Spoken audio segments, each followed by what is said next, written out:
This is Discovered Chess, and I'm pleased that this is our first video on this channel. And so, in this video, I'll be explaining basically my vision for the channel, and also I'll have a game in the background, just so that the viewers can watch something. And thank you very much for watching this video right now. Uh, Sorry, I got Maurice. I got this Lichess extension that plays the audio of the moves. 1 second. I'll turn it off for you guys. It could be a little annoying right now. I turned it off. Okay. So guys, in this uh, video, I'll be going over basically what I'm trying to do in this channel. Okay, so some things I'm trying to do in this channel is to explain puzzles, like go through puzzles in chess.com survival and explain how you can come to the solution, explain like certain tactical motives that could be existing in the position, and just so you guys know, I am not very strong in chess, but I will try my best to explain things. So the intended audience is not uh, people who have titles or very strong players, because I clearly can't offer anything much to teach them. So I'm trying to help mainly intermediate players, beginning players to learn about certain chess concepts through puzzles, maybe film a game that I played with commentary. And if I, just in general, if I find a position from a chess book or from a chess live tournament or from even one of my own games that I find interesting, even like one move, one concept, one idea that I find interesting, or like a key concept to illustrate, then I'll go over it. The video lengths are normally, like, I try to keep it maybe under 10 minutes, a little bit above 10 minutes maximum. In general, I think that's a good length. And I'll try to make the games and things that I show educational, so that you're not wasting your time by watching the video. So I'll try to make my content as quality as possible while still trying to upload some videos. I am uh, not someone who's going to be uploading like extremely often. I'll try to upload once a day. That's the goal. I'm not sure what will happen. I'll try to upload as much as possible, but it's not so easy. Uh, and I am very excited to be doing this, and hopefully you guys enjoy it.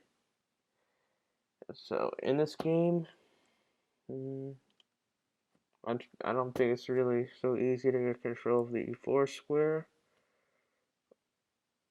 Mm, Maybe his plan is to push in b5. Mm, I think that I got myself in a very dubious position somehow. Maybe. Mm, I'm not sure what to do here. Let's go. It's not so easy to make a move here, actually. This is a pretty poor position. Maybe let's go bishop e6 to see what he does. He can go d5 here, maybe. I wouldn't be too upset if he does that. Maybe I can even go to c8 then. And then play knight d7, knight e5. He took. Wow, I'll take with the f pawn and double my pawns. Should I gain control of the center? That move, I would say, is a huge shock for me in a good way. I'm extremely surprised he took my bishop there. I feel like it was just extremely helpful for me. but time will tell. Now I would say my position is not so bad. D5 he might go. I'm not so sure he loves that idea to close his bishop. His pawn C6 is weak. Let's see. Maybe I can go some e4 to close the bishop, knight d7, knight e5. Although I do give him the f4 square, it's probably worth it. If he goes e4, that could be very annoying for me. I'd probably go f. And it's not so bad. I can go f4. Maybe I'll go knight d7 anyway and leave my options open. And prepare e5. If he goes e4, I go f4. And I think it's a normal position. If he goes rook b4, I don't understand the move very much. He might want to just double on the b file. Yeah, he doubles on the b file. I think I should have maybe paid a little bit more attention to this. It's a little unpleasant. So change of plans regarding the b7 square here with my c5. And this, like, I couldn't play rook b8 because you could take, and then bishop c6 is possible. Knight a4 here. And I guess I'll have to trade everything. I'm not so sure. It's kind of difficult for me to play this while commentating. I'll try my best. My pawn is hit twice. Maybe here. And I'm threatening queen d1. I really desperately need some sort of counterplay. Maybe that was not the way to go though, because now my bishop is very weak here. Yeah, and this game is basically over. Good game. Yeah, maybe I shouldn't have. I messed up somewhere. I don't know where. Let's see. Thank you guys for watching this video, by the way. Yeah, like I said, I'm not super good at playing. It's also way harder when I have to commentate. It's hard to focus, but yeah, I'll try my best. Maybe this will improve in the future. I hope you guys are enjoying your day if you're still here. Okay, so yeah, I know this was supposed to be a short intro video, but we can look at this quickly. This opening, sorry. My theory, I don't know, like this position is already kind of annoying. C6, I don't know, it's not so easy to get d5 in. If you go c6 and d5, it would be fine if you can get it in, but c6 and d6 is very, I don't know, it's very dubious to me. I don't think this is the best move in the position. Maybe f5 straight away is better. Sorry about that. Maybe don't touch these pawns. I mean, now you have to touch it. Sorry. You can go d6 here. Like maybe some. He's still gonna try this thing maybe with e3 he did in the game. Now you go knight d7, knight e2, f6. This is a good square. Castle, rook e8, attacking the square, and then next you can go maybe queen c2. You go to guard the e4 square. Well, certainly c6, I don't really believe it is super strong. Even queen e7, maybe, to attack e4 again. I mean, c6 isn't stupid because you're guarding these two squares. You're trying to blunt the bishop. I wouldn't say this is so bad. Yeah, but rather unpleasant position. Maybe here I go. Pretty unpleasant position.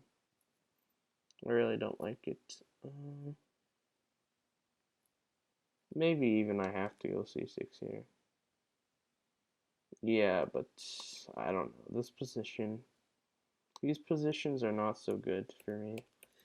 Okay, so this is what happened in the game. Something like this. I went a5. I'm not sure why I did that, to be honest. I don't know. I could never get d5 in. Yeah, this setup extremely annoying to deal with. Okay, I feel like this is still fine though. I feel like it's still fine. This knight d7, it's a little bit slow. I think I have to go. Like, I never got e5 in, e4 in. If I get e4 in, it's a lot better for me, I think. I feel like now is the time to go e4 first, so that when he goes rook b1, I can even potentially meet it with rook b8, and now this pawn on c6 won't be hanging.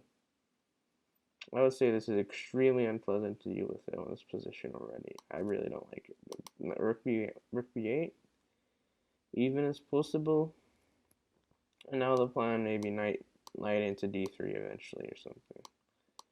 Like something like this, I don't know. Knight d7, knight e5, maybe. f3 is also possible. I'm not sure how good it is. I mean, his pawn on e3 will be weak in the end. I doubt it's amazing. I doubt it. It's a little bit ambiguous. You can still go f3.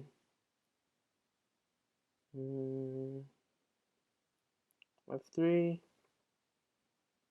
kind of have to take, it seems like. Bishop f3. I feel like releasing the tension on b4 is good. Take rook b4. I'll make the moves out for you guys. Take here, take. Maybe here queen e5 is fine, I guess. This knight is really weak as well. This X-ray with the bishop and queen here. I would say this position not so bad. I like this position a lot actually. So what was the move? I have to go e4, right? I have to, because now in this game he just got way too much pressure. He just got an initiative, extremely obvious moves that he can make here. Okay, queen d1, I had 7 seconds, like, still no excuse to make such a ridiculous move like queen d1, but still, I played it instantly. Maybe I should have took a little longer to think, by the way, as well. Still, very ridiculous move. And look, if my pawn was on e4, this whole thing would be so much better, but now this bishop on d5 is a monster. It could be a monster. So here I have to go like queen f6 or queen f8. And already this is really bad, though, because he has bishop d5. So this is just completely losing now. It's probably like plus a million. But here, let's see, e4 for sure, right? I mean, I could be saying complete bogus, but it feels like e4 is really kind of good, or rook b8, to stop this idea. Rook b8 or e to stop this idea of getting the 7th ring. So e4 or rook b8 is good, right? I mean, there's no way, right? Bishop f8, yeah, rook b8, right? Rook b8 is fine. Rook b8 is normal, yeah, that makes sense. Or e4 has to be good here, right? Yeah, I mean, yeah, but in the game, when I went knight d7, I don't know, somehow, like, I could go e4 here again, maybe that's better. Somehow, I just had to play e4 at some point in the game, basically. Here, he's really trying to get to the b7 square. That's his whole, like, this is completely losing. c5, I mean, that's a really poor move. I don't know what I was thinking either, to be honest. Yeah, this is still holdable, but I feel like e4 had to come at some point. Like, not knight d7 for sure. That seems pretty silly to me. I mean, the computer likes it, but I don't think that knight d7 is such a good move. Maybe eventually, but I feel like e4 first is good, or rook b8 makes a little more sense, because in the game, when he got to the b7 square, it's very annoying to play with already. Yeah, it's very annoying to play. Yeah. And this line, we can just check the database on Lichess. They have a nice database. You can click the book icon on the bottom right, and you can see what's happening. Okay, so this c6 move, it can't be very good, right? Yeah. I feel like yeah, it makes some sense how f5 is the main move. Is keeping the options open. You'll always have to play later. Like, yeah. Knight d7, I assume. Yeah, blah blah blah. Knight g2. Yeah, I like this. The setup for white is very good in my opinion. It seems very strong. A very good game you can get out of this one. F6, yeah, it makes some sense. Castle is sensible. Yeah, c6 later, but I feel like first you have to go f5. It's a little bit more natural. Yeah, rook e1. Yeah, b4. This guy really knows his opening relatively well. Yeah, c6 eventually. Yeah, but in the game he went knight f4. Yeah, I'm also a little bit silly to me. Like, it's a little bit silly how I never go g5. I don't know why I was so scared with this, like, g5 move. I didn't want to play it. Because to be honest, I can go h6 here. And look at all these pawns. There's 4 pawns here. That's definitely good enough for the king. It's not like I mean if I don't go g5, this knight is just way too strong. It's like a liability that I can't go g5. It's just insane. Insane that I didn't go g5 there at some point as well. Yeah, so some more game analysis like this hopefully I'll do on the channel. Hopefully more in depth, but I was just trying to it's a blitz game and I was just trying to do some talking. So the main points are that I'll be trying to upload at least once a day. I mean that's my goal. I'll be trying to do analysis on games, trying to make the video short if possible. Do puzzles. I did already some recordings with puzzles, explaining key concepts, thought process, uh, game analysis. Not even the whole game. Sometimes, I mean, the whole game it would be ridiculous to do it in like 5 to 10 minutes, but like parts of the game in specific that maybe are more essential for someone's learning are just really cool. You can discover new ideas. Yeah, hence the name Discover Chess, and also maybe even analysis of some of the positions in my own games. Okay, guys, I hope you enjoy the video, and see you sometime soon. Hopefully, you're doing really well, and bye.